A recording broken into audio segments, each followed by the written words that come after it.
Fire అయ్యారు. ముఖ్యంగా parliament సమావేశాల్లో ఆల్రెడీ కూడా అంటే సజావుగా సాగలేదు. తెలంగాణ కానీ ఏపీ కానీ విభజన సరిగ్గా జరగలేదు అని మోడీ మళ్ళీ రెండోసారి రిపీట్ చేయడం జరిగింది. ముఖ్యంగా దీనిపై కేటీఆర్ చాలా అంటే వివాదాస్పద వ్యాఖ్యలు చేయడం అనేది మోడీకి అంటే తెలంగాణ రావడం మోడీకి ఇష్టం లేనట్లుంది అని కూడా తెలంగాణ పుట్టకని అవమానిస్తున్నారు అని కేటీఆర్ మోడీ పైన ఫైర్ అయ్యారు. ముఖ్యంగా పార్లమెంట్ సమావేశాల నేపథ్యంలో యాక్చువల్గా ఈ తెలంగాణ గురించి ఆయన మాట్లాడాల్సిన అవసరం లేదు, కానీ కావాలనే తెలంగాణని మరోసారి అంటే తల్లిని చంపి బిడ్డని వేరు చేశారని, ముఖ్యంగా తెలంగాణపై విషం చిమ్ముతున్నారు అని కేటీఆర్ మాట్లాడడం ఒక విధంగా చూసుకుంటే చాలా సెన్సేషనల్ వ్యాఖ్యలు. తెలంగాణపై మోడీకి ఎంత వ్యతిరేకత ఉందో ఈ యొక్క అంశాన్ని బట్టి మనం అర్థం చేసుకోవచ్చు అని కేటీఆర్ ఇచ్చిన స్టేట్మెంట్ చూసుకోవచ్చు. అంటే ఎప్పటికి కూడా అంటే లాస్ట్ టైం కూడా మోడీ దీనిపైన మాట్లాడడం జరిగింది. మళ్ళా రెండోసారి అంటే పార్లమెంట్ సమావేశాల నేపథ్యంలో ఈ అంశానికి ఎక్కడా సంబంధం లేదు, కానీ తెలంగాణలో ఎన్నికలు వస్తున్న నేపథ్యంలో మళ్ళా మోడీ ఈ టాపిక్ లేపడం అనేది అంటే తెలంగాణ ప్రజల్లో ఒక విధంగా మళ్ళా దానికి సంబంధించిన ఆ సెంటిమెంట్ని మళ్ళీ రగిల్చారు అని కేటీఆర్ వ్యాఖ్యలు అర్థమవుతుంది. సజావుగా సెపరేషన్ జరగలేదని మోడీ వ్యాఖ్యానించడం, సెపరేషన్ అవుతున్నప్పుడు రక్తం ఏరులే పారింది అని చెప్పడం, సంబరాలు కూడా ఎవరు అంటే రెండు తెలుగు రాష్ట్రాలు ఉన్న ప్రజలు కూడా ఎవరు కూడా అంటే ఆనందంగా సంబరాలు జరుపుకోలేదు అని మోడీ చేసిన వ్యాఖ్యలపై కేటీఆర్ ఫైర్ అయ్యారు. ముఖ్యంగా తెలంగాణ పుట్టకని అవమానిస్తున్నారు అని కేటీఆర్ చెప్పడం ఒక విధంగా బీజేపీకి కౌంటర్ ఇచ్చినట్టు తెలుస్తోంది. రానున్న ఎన్నికల నేపథ్యంలో బీజేపీని ఎదుర్కోవడానికి బీఆర్ఎస్ మొత్తం అంటే సర్వసన్నద్ధంగా ఉన్నట్టు తెలుస్తోంది. ముఖ్యంగా అస్త్రాలన్నీ కూడా రెడీ చేసుకుంది. బీజేపీ కానీ కాంగ్రెస్ కానీ ఎవరైనా సరే విమర్శిస్తే వెంటనే దానికి ధీటుగా విమర్శిద్దాము అని కూడా నేపథ్యంలో వీళ్ళ దగ్గర అన్ని అస్త్రాలు సిద్ధం చేసుకున్నట్టు కనిపిస్తోంది. ముఖ్యంగా బీజేపీని టార్గెట్ చేశారు. బీజేపీ ఇలాంటి వ్యాఖ్యలు చేస్తే గనక తెలంగాణలో బీజేపీకి వాల్యూస్ ఉండవు అని కేటీఆర్ వ్యాఖ్యలు చూస్తుంటే బీజేపీ మళ్ళా ఏదో జాకీ పెట్టి లేపుతున్నారు. అలా ఆ నేపథ్యంలో ప్రజలందరూ మళ్ళీ బీజేపీ అంటే బీఆర్ఎస్కి పోటీగా అని అలాంటి ఆలోచనలు రావడంలో ఒక మోడీ ఆ విధంగా ఏమన్నా ముందుకు వస్తున్నారేమో, కానీ తెలంగాణలో బీజేపీకి ఎక్కడా ప్లేస్ లేదు. ఒకప్పుడు బీఆర్ఎస్ బీజేపీ అంటే పోటాపోటీకి ఉన్న తర్వాత కొన్ని సంఘటనల తర్వాత బీజేపీ 4వ స్థానానికి పడిపోవడం, ఈ నేపథ్యంలో మళ్ళా బీజేపీ పుంజుకోవాలి తెలంగాణలో ఎన్నికల నేపథ్యంలో అని యొక్క మోడీ ఈ వ్యాఖ్యలను బట్టి అర్థమవుతోందని కేటీఆర్ యొక్క వ్యాఖ్యలను బట్టి మనకు అర్థమవుతోంది.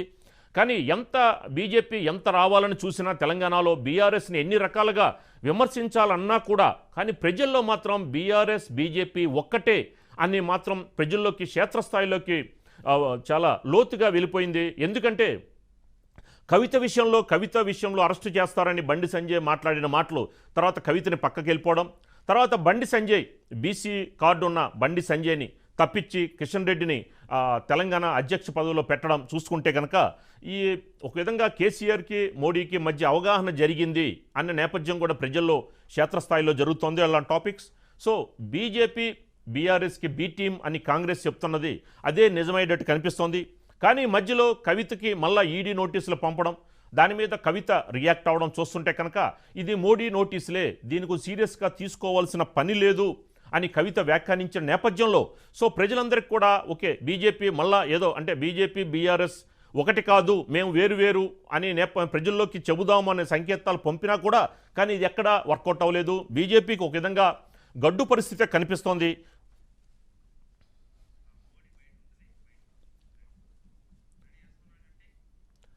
कुछ कड़वी यादें वो भी हैं कि तेलंगाना के हक को दबोचने के लिए भारी प्रयास हुए, खून की नदियां भी बही और बनने के बाद न तेलंगाना उत्सव मना पाया न आंध्र उत्सव मना पाया, एक कटुता के बीज बो दिए गए। अच्छा होता उसी उमंग और उत्साह के साथ हम तेलंगाना का निर्माण करते तो एक नई ऊंचाई पर आज तेलंगाना पहुंच चुका होता। మోడీ గారు అంటే ఆల్రెడీ ఇంతకుముందు మాట్లాడిన తర్వాత కూడా మళ్ళా రెండోసారి విభజన సరిగ్గా జరగలేదు అని తెలంగాణపై విషం కక్కడం చూసుకుంటే విధంగా తెలంగాణ ప్రజల్ని మరోసారి మభ్యపెట్టే అవకాశంలా కనిపిస్తోంది. మరి పార్లమెంట్ సమావేశాల నేపథ్యంలో తెలంగాణ ఇష్యూ మళ్ళీ ఎందుకు తీసుకొచ్చారు అంటే విభజన సరిగ్గా జరగలేదు, వాజ్పేయి నేతృత్వంలో విభజన జరిగినా కూడా ఆ రాష్ట్రాలందరూ కూడా చాలా హ్యాపీగా ఉన్నారు అని చెప్పిన ఆ ఎగ్జాంపుల్ కూడా చెప్పడం జరిగింది. దీనిపైన మనకి మరింత సమాచారం మా కరస్పాండెంట్ శ్రీనివాస్ అందిస్తారు లైవ్లో. శ్రీనివాస్, ఏంటి మోడీ వ్యాఖ్యల్ని కేటీఆర్ దానికి ధీటుగా ఎదుర్కొన్నారు? మరి అంటే కేటీఆర్ చెప్పిన వ్యాఖ్యలు అంటే ఒక విధంగా బీజేపీకి చాలా గట్టిగా కౌంటర్ ఇచ్చినట్టు కనిపిస్తుంది. ఏంటి విశేషం శ్రీనివాస్?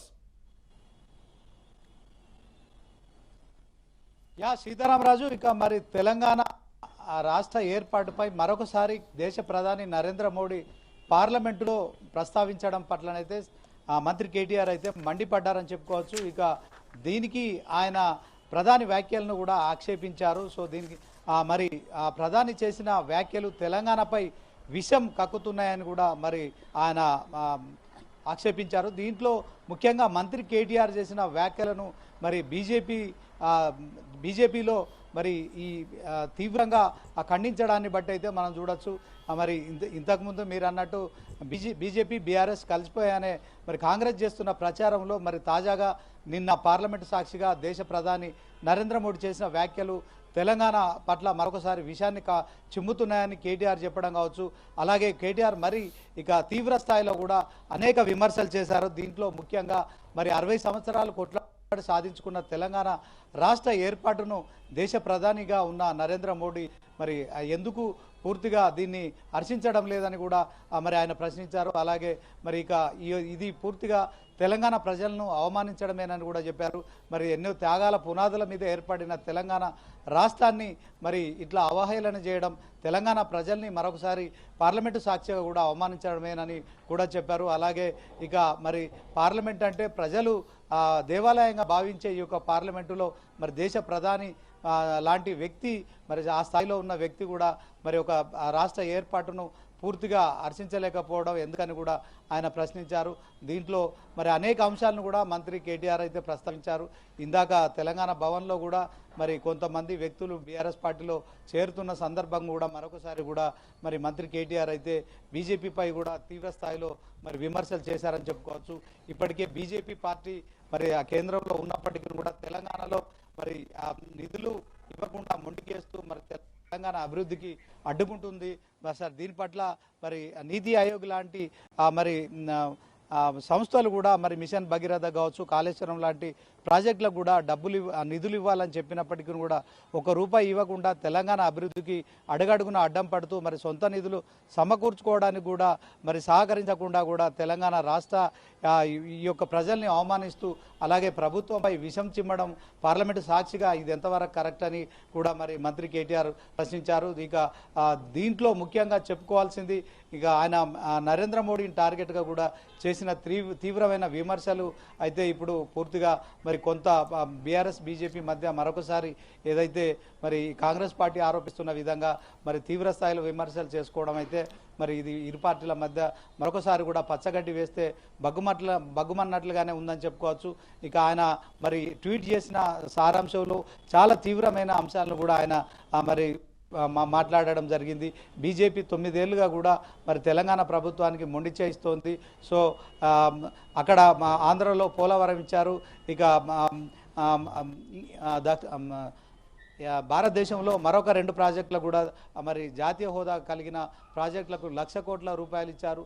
తెలంగాణకు సంబంధించి మరి ఒక్క పథకానికి కావచ్చు అలాగే కాళేశ్వరానికి జాతీయ హోదా ఎందుకు ఇవ్వట్లేదని కూడా ఆయన ప్రశ్నించారు. ఇక మరి 60 సంవత్సరాలు కొట్లాడిన తెలంగాణ ప్రజల ఆత్మాభిమానాన్ని పట్ల కూడా మరి దేశ ప్రధాని స్థాయిలో ఉన్న వ్యక్తి మరి కించపరచడం కావచ్చు. ఇక మరి గతంలో కూడా ఒకసారి నరేంద్ర మోడీ తల్లిని చంపి బిడ్డను వేరు చేశారని మాట్లాడడం కావచ్చు. ఇక నిన్న మరి ఈ యొక్క రాష్ట్రాల విభజన మరి హింసాత్మకంగా జరిగిందని మాట్లాడడం పట్ల కూడా ఆయన తీవ్రంగా ఆక్షేపించారు. సో ఈ ప్రధాని వ్యాఖ్యలను కూడా ఆయన తిప్పికొట్టారని చెప్పుకోవచ్చు.